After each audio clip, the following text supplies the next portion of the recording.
First, I want to say thank you for appearing in the fan movie, the Supernatural fan movie. Everybody sit down. Because now I can say I was in the movie with y'all, and that's awesome. It's for both of you. For me, I'm not wearing it right now, but usually my baseball hats are kind of like my security blanket. I feel better when I have it on. And with Jared, I always see you in a beanie, even when you're in swim trunks. I was wondering if you consider the beanie your kind of security blanket, and Jensen, if there's something that you always wear right with you, kind of like your security blanket. I'll start. Yes, it is absolutely my security blanket. Because I can't carry around a blankie anymore because people laugh. Yeah, you know, I saw an interview with Johnny Depp one time. He was saying his long hair was his security blanket, and then I saw an interview with Eddie Vedder saying the same thing, but they have long hair to hide behind it. I always kind of hide behind my beanie.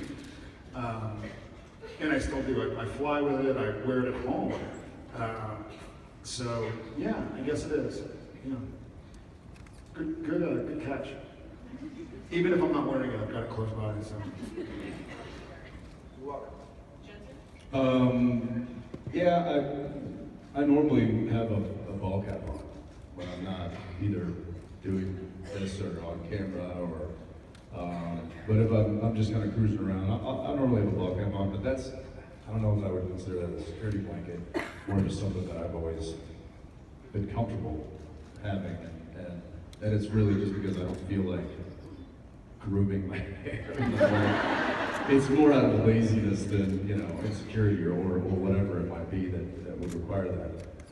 I will say that there are certain things that I wear consistently, which is funny because I don't consider myself a superstitious person, but there are some things that I will wear, and I guess it is out of superstition. And it's whenever I travel, I'll wear this necklace that my wife gave me years ago. And there's a couple of bracelets on my wrist that I wear because of the significance that they have. So I don't feel, if I was to fly without it, which I have, I feel like I'm missing something. I feel like I'm incomplete. So I never really thought about it, but yeah, maybe that. Thank you so much.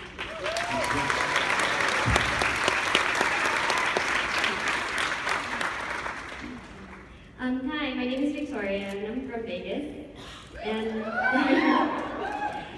I just wanted to say that I'm a huge fan of your show, and you guys are part of what makes the show really great.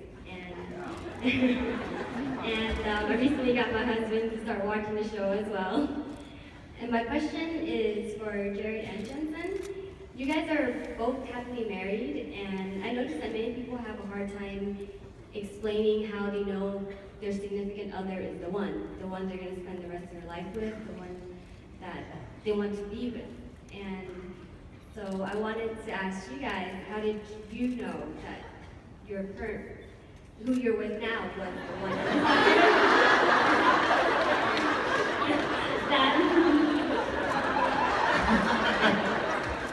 Jared, Jensen, when did you first meet your future ex-wives? I'm just kidding. I get what you're trying to say, thank you. I guess my current one. Let's start with her.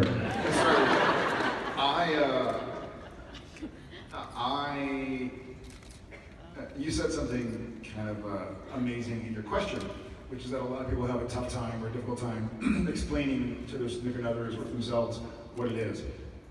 And I guess I feel that I have no way to possibly explain it to myself or to her. I remember that I had been in a relationship and then I was single and I was like, I am not interested in getting in a relationship. And then she and I went on a date and I was like, I can't go anywhere else. I'm not interested. So that's kind of what started it for me. Yeah, I just feel like she makes me a better person. There are a lot of people that make you a better person, and so that's not enough, I don't think, or maybe it is, who knows. I don't know, I can't really, if I could explain, I'd be a poet. And I would love to be a poet, but she just makes me... Just tap me when you want me to take over. Just,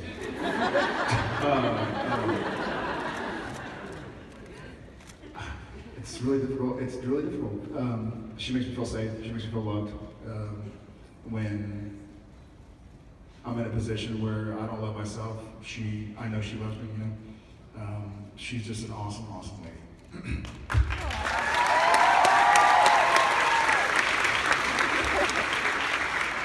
I kind of feel like there's two types of people in regards to marriage and finding that one. It's the ones that just know with an absolute and have a certainty of like, this is the one for me, unequivocally. And then there's those who are, you know, I don't know, I'm scared, but I'm willing to take that leap of faith with you. And I kind of found myself somewhere in between both of those. And so it can be a scary endeavor, and it will certainly have its ups and downs. But I think it's a bond, and it's a connection, and it's a friendship, and it's a ride, and it's a journey that if you're willing to stick it out with one another, can be an amazing, beautiful thing. And I'm glad that I picked the partner and the teammate that I have. So, yeah.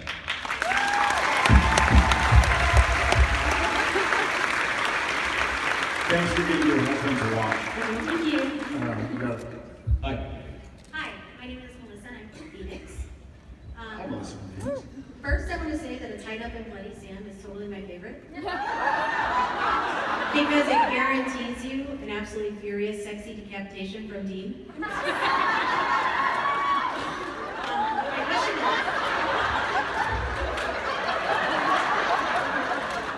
I like tied up bloody Sam because that's the Sam that's gonna die. Through decapitation. so my question is, you guys do an amazing job, I think, of showing in an industry that has so much smut and cheating and crap on every magazine cover, just showing a beautiful family life and commitment to your marriage. By not being on a magazine cover? By not being on crappy magazines, yes. But I think with the schedules that you guys have, that's got to be difficult. So what is that one thing that you know you commit to make that happen, to keep your marriage together? He and I both actually in our relationships have a 2-week rule, where we don't go more than 2 weeks without seeing our family. And sometimes it's difficult because we'll film all week and they'll be in Austin or whatever the situation is. And they're doing their thing, we're doing our thing. And we make it a point to either get our family to us or get to our family, because after 2 weeks you start to kind of like forget what they feel like and what they smell like and have that kind of eye-to-eye connection. It's just too long. It's a long time. And people can do it. Obviously, you know, we have our amazing soldiers who keep us safe.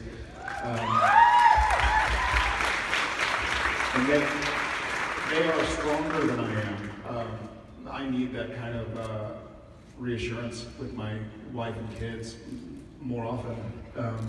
So if you're military or military spouse out there, thank you, and y'all are awesome. But that's what kind of is off the top of my mind, is trying to see them as much as possible. Yeah, and it's, you know, you kind of alluded to other parts of the industry and people, and what kind of gets glorified in media sometimes is doesn't paint the best picture of personal lives outside of the industry. You know, you have to remember that Jared and I started 11 years ago and got shipped up to Canada to shoot this show that has lasted this long. And so he and I have really been out of that scene, if you want to call it that. And because of kind of the